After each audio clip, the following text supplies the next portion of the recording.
ಈಗ ಮೊದಲನೇ ವಿಡಿಯೋ ಪಾಲನೆ ಮತ್ತು ಪೋಷಣೆಯಲ್ಲಿ ನಾನು ನಿಮಗೆ ಮಕ್ಕಳನ್ನ ಹೇಗೆ ಬೆಳೆಸ್ತಾ ಇದ್ದೀವಿ ಅಥವಾ ಹೇಗೆ ತಪ್ಪಾಗಿ ಬೆಳೆಸ್ತಿದ್ದೀವಿ ಅಂತ ಮಾತಾಡಿದೆ. ಅದರಲ್ಲಿ ಇನ್ನೊಂದು ತಪ್ಪು ನಾವು ಮಾಡ್ತಾ ಇರೋದು, ಮಕ್ಕಳಿಗೆ ಸೋಲಿನ ಬಗ್ಗೆ ಹೇಳ್ಕೊಡ್ತಿಲ್ಲ, ಸೋತಾಗ ಹೇಗೆ ನಿಂತ್ಕೊಬೇಕು ಮತ್ತೆ ಗೆಲ್ಲಬೇಕು ಅನ್ನೋದ್ರ ಬಗ್ಗೆ ಗಮನನೂ ಕೊಡ್ತಿಲ್ಲ. ನಮಸ್ಕಾರ, ನಾನು ಡಾಕ್ಟರ್ ಸಿ ಪಿ ರವಿಕುಮಾರ್, ಮಕ್ಕಳ ನರತಜ್ಞ, ಆಸ್ಟರ್ CMI ಹಾಸ್ಪಿಟಲ್ ಬೆಂಗಳೂರಿನಲ್ಲಿ. ಇದಕ್ಕೆ ಕನ್ನಡದಲ್ಲಿ ಒಂದು ಗಾದೆ ಇದೆ, ಸಾವಿಲ್ಲದ ಮನೇಲಿ ಸಾಸಿವೆ ತಗೊಂಬ ಅಂತ. ಹಾಗೆ ಯಾರು ಸೋತಿಲ್ಲದೆ ಇರೋರು ಇದ್ದಾರಾ? ಯಾರೂ ಇಲ್ಲ. ಈಗಿನ ಮಕ್ಕಳಲ್ಲಿ ಒಂದು ಏನಾರು ಅಂದ್ಕೊಂಡ್ರೆ, ಓಕೆ ನಾನು ಇವತ್ತು ಫಸ್ಟ್ ಬರಬೇಕು, ಬಂದಿಲ್ಲ ಅಂದರೆ ಅದ್ರ ಬಗ್ಗೆ ಸ್ಟ್ರೆಸ್ ಅಂತ ಮಾತಾಡ್ತಿದ್ದಾರೆ. ಇದನ್ನು ಈಗಿನ ಕಾಲದಲ್ಲಿ ಮಕ್ಕಳು ಇಷ್ಟು ಚಿಕ್ಕ ವಯಸ್ಸಿನಲ್ಲಿ ಸ್ಟ್ರೆಸ್ ಅಂತ ಮಾತಾಡಿದ್ರೆ ಮುಂದೆ ಜೀವನ ಸಂಸಾರ ಹೇಗೆ ನಡೆಸ್ತಾರೆ ಅನ್ನೋದು ನಾವು ಯೋಚನೆ ಮಾಡಬೇಕು.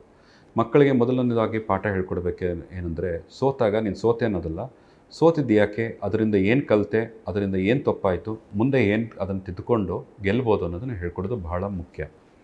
ಇದಕ್ಕೆ ಸಿಂಪಲ್ ಉದಾಹರಣೆ ಏನಂದರೆ, ಇತ್ತೀಚೆಗೆ ಕ್ರಿಕೆಟ್ ವರ್ಲ್ಡ್ ಕಪ್ ಆಯಿತು 2023. ನೀವೇ ನೋಡಿದಂಗೆ ನಮ್ಮ ಭಾರತದ ತಂಡ ಎಲ್ಲ ಮ್ಯಾಚ್ಗಳನ್ನು ಗೆದ್ದು ಕೊನೆಗೆ ಫೈನಲಲ್ಲಿ ಸೋತೋದ್ರು. ಆದರೆ ಅಲ್ಲಿಂದ ಏನು ನಿಂತೋಗಲಿಲ್ಲ, ಎಲ್ರಿಗೂ ಬೇಜಾರಾಯಿತು. ಆದರೆ ಮುಂದೆ ಅವರು ಆಡ್ತಿದ್ದಾರೆ, ಗೆಲ್ತಿದ್ದಾರೆ, ನಾವು ಅವ್ರಿಗೆ ಚಪ್ಪಾಳೆ ಹೊಡಿತಾನೆ ಇದ್ದೀವಿ. ಇದೇ ನಿಜವಾದ ಜೀವನ. ಇದು ಸೋಲು ಗೆಲುವೆಲ್ಲ ಇದ್ದೇ ಇರುತ್ತೆ.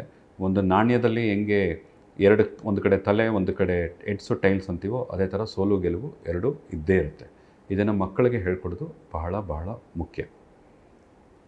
ಇದು ಯಾಕೆ ಅಂತ ಹೇಳಿದ್ರೆ, ನಮ್ಮ ನಿಜ ಜೀವನದಲ್ಲಿ ಈಗಿನ ಕಾಲದಲ್ಲಿ ಏನಾಗ್ತಿದೆ ಅಂದರೆ, ಮಕ್ಕಳು ಹೊರಗಡೆ ಆಡೋದಾಗಲಿ ಕಮ್ಮಿ ಆಗಿಬಿಡಿದೆ.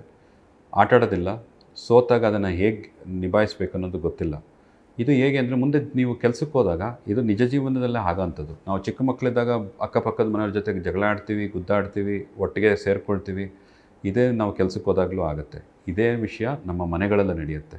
ನಾಳೆ ತಂದೆ ತಾಯಿ ಇರ್ಬೋದು, ಅತ್ತೆ ಸೊಸೆ ಇರ್ಬೋದು, ಈ ವಾದ ವಿವಾದಗಳು ಬಂದಾಗ ಇದನ್ನು ಹೇಗೆ ನಿಭಾಯಿಸಬೇಕು ಅನ್ನೋದು ಮಕ್ಕಳಿಗೆ ಗೊತ್ತಿಲ್ಲ.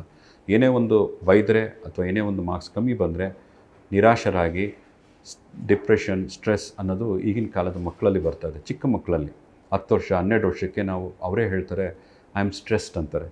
ಇದನ್ನು ಕೇಳಿದಾಗ ನಮಗೆ ಒಂದು ಡಾಕ್ಟ್ರಾಗಿ ನಾನು ಓಕೆಪ್ಪ, ನಾನು ಟ್ರೀಟ್ಮೆಂಟ್ ಕೊಡ್ಬೋದು, ನನಗೆ ಸಲಹೆ ಕೊಡ್ಬೋದು.